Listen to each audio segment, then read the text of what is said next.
பிரியமானவர்களே, எப்படி இருக்கீங்க? நல்லா இருக்கீங்களா? இந்த இடம் எப்படி இருக்கு பார்த்தீங்களா? அழகா இருக்குதா? ஒரு பெரிய பார்க் இது எங்க இருக்கு நீ பாக்கீங்களா? மியான்மர் தேசம் கேள்விப்பட்டிருக்கீங்களா? பர்மா தேசம்னு ஒரு காலத்துல அழைக்கப்பட்டது. அந்த மியான்மர் தேசத்தில் இருக்கிற யாங்கோன் என்கிற பட்டணம் ஒரு காலத்தில் இது ரங்கோன் என்று அழைக்கப்பட்டது. அந்த பட்டணத்தில் இருக்கிற ஒரு பெரிய பார்க் தான் இது. இந்த இடம் ரொம்ப பார்க்க அழகா இருக்குது. ஜனங்கள் நிறைய பேர் மார்னிங் வாக் காலையில நடப்பதற்கே நிறைய மக்கள் வருகிறாங்க. அதெல்லாம் பார்க்கும்போது ரொம்ப சந்தோஷமா இருக்குது. இன்றைக்கு நிறைய மக்கள் தங்களுடைய சரீரத்தை ஆரோக்கியமா வைத்துக் கொள்வதில் அக்கறை செலுத்துவதை பார்க்கும்போது சந்தோஷமா இருக்குது. நீங்க நடப்பீங்களா? தினம் ஒரு 40 நிமிஷமாவது நடங்க. நம்முடைய சரீரத்தை ஆரோக்கியமாய் வைக்க நம்ம முயற்சி பண்ணணும். அப்பதான் ஆண்டவர் நம்ம மேல அன்பு கூர்ந்து இவனுக்கு சுகம் கொடுத்து ஆரோக்கியமா பாதுகாப்பான்னு சொல்லி சுகம் தருவாரு. அதனால நம்முடைய சரீரம் தேவனுடைய ஆலயம், அது ஆரோக்கியமா இருப்பதிலும் கவனம் செலுத்தணும்.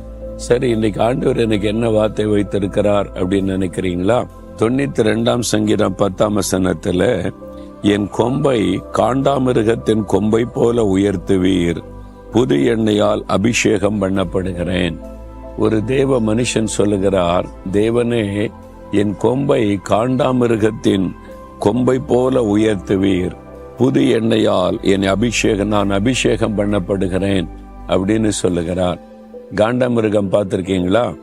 காண்டாமிருகம் பார்த்திருப்பீங்கல்ல, ஜூல பார்த்திருப்பீங்க. நான் ஆப்பிரிக்கா தேசத்திற்கு ஊழியத்து போயிருந்தப்போ ஊழியமெல்லாம் முடிந்தாரு. அப்ப நான் சொன்னேன், இங்க காட்டுல உள்ள மிருகங்களை பார்க்க முடியுமாமே, நேர்ல போய் காட்டுங்கன்னு சொல்லி எங்களை அழைச்சிட்டு போனாங்க. அவன் போனது பிக் 5ன்னு சொல்றாங்க.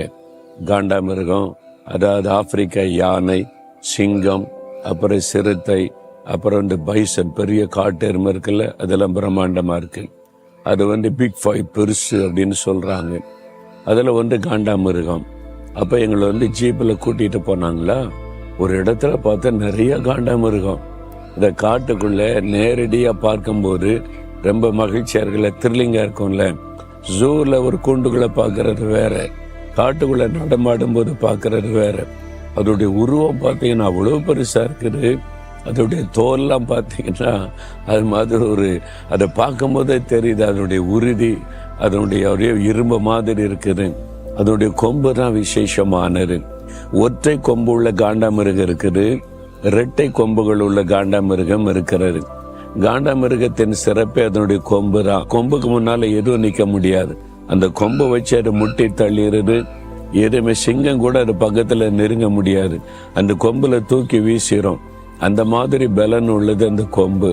ஆண்டவரே, என் கொம்பையும் காண்டாமிருகத்தின் கொம்பை போல உயர்த்துவீர் என்று பக்தன் சொல்லுகிறான். அப்ப ஒரு பலன், ஒரு வல்லமை, ஆண்டவர் என்னை நீர் உயர்த்துவீர் என்பதாக நீங்கள் அப்படி ஜெபம் பண்ணினா தேவன் அந்த பலனை தருவார். எப்படி தருவார்? உம்முடைய அந்த அபிஷேகம், புது எண்ணெயால் அபிஷேகம் பண்ணப்படுகிறேன். அந்த அபிஷேகம் தான் அந்த கொம்பு, அந்த அபிஷேகம் தான் நம்முடைய பலன். பாருங்க, நான் ஒரு சாதாரண மனிதன், ஒரு கிராமத்துல ஒளி செய்கிற மனிதன். எத்தனை போராட்டம் வருது தெரியுமா? மத தீவிரவாதிகளால ஒரு பக்கம், அரசாங்க அதிகாரிகளால ஒரு பக்கம், இன்னும் சொந்த ஜனங்களால் வரக்கூடிய போராட்டம், இன்னும் எனக்கு விரோதமா செய்யப்படுகிற மந்திரவாத பில்லுசூனியங்கள் ஆவிக்குரிய போராட்டம். இவ்வளவுக்கு மத்தியிலையும் ஒரு சாதாரண மனிதனால எப்படி நிக்க முடியுது? எனக்கு ஒரு பலனை தேவன் தந்திருக்கிறார்.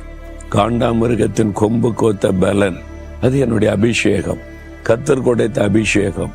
அந்த பரிசுத்தாவினர் அபிஷேகம் தான் நம்மை பலப்படுத்தி ஜெயம் கொடுத்து நடத்தும். நீங்கள் அந்த அபிஷேகத்தை பெற்றுக்கொள்ளணும். தேவன் தம்முடைய ஆவி உங்க மேல ஊற்றும் போது அந்த அபிஷேகம் உங்க மேல தங்கி இருக்கும் பாத்தீங்களா, அதை பார்த்து பிசாசை பயப்படும். நானே பார்த்திருக்கிறேன். எப்படி உள்ள தைரியமா இருக்கிறோன்னு நினைச்சீங்கன்னா, சில சமயம் மந்திரவாதம் பண்ணி அந்த ஆவிகளை அனுப்புவாங்க. அது என் கண்ணுக்கு தெரியும். அது நிற்கும். அப்ப நான் சொல்லுவேன், பிசாசே நீ என்னை தொட முடியாது, நான் கர்த்தரால் அபிஷேகம் பண்ணப்பட்டவன். அந்த வார்த்தை கேட்ட உடனே பிசாசு நடுங்கும். என்ன பிசாசு ஈஸியா தொட்டரலாம், சேதப்படுத்திடலாம். ஆனா என் மீது இருக்கிற அபிஷேகம் என்னை பாதுகாக்கிறது. அந்த அபிஷேகத்தை தான் கர்த்தர் பலன் கொடுத்து நடத்துகிறார். நீங்கள் அந்த அபிஷேகத்தினால் எப்பவுமே நிறைந்திருங்க. காண்டாமிருகத்தின் கொம்பை போல பலனோடு நீங்க இருப்பீங்க. ஆண்டவரே, அந்த அபிஷேகத்தை எனக்கு தாரும். தினந்தோறும் புது எண்ணெயால் என் அபிஷேகம் பண்ணணும். என்னைக்கு அபிஷேகம் பெற்ற நீர் கூட தினமும் அந்த அபிஷேகம் உங்க மேல இருக்கிறதுல கவனம் செலுத்துங்க. அப்படியே ஜெபம் பண்ணுங்க. ஆண்டவரே, காண்டாமிருகத்து கொம்பு கோத்த பலனை எனக்கு தருகிறேன். உம்முடைய அபிஷேகம் என் மேல தங்கட்டும். அந்த அபிஷேகத்தினால் என்னை நிரப்பும்.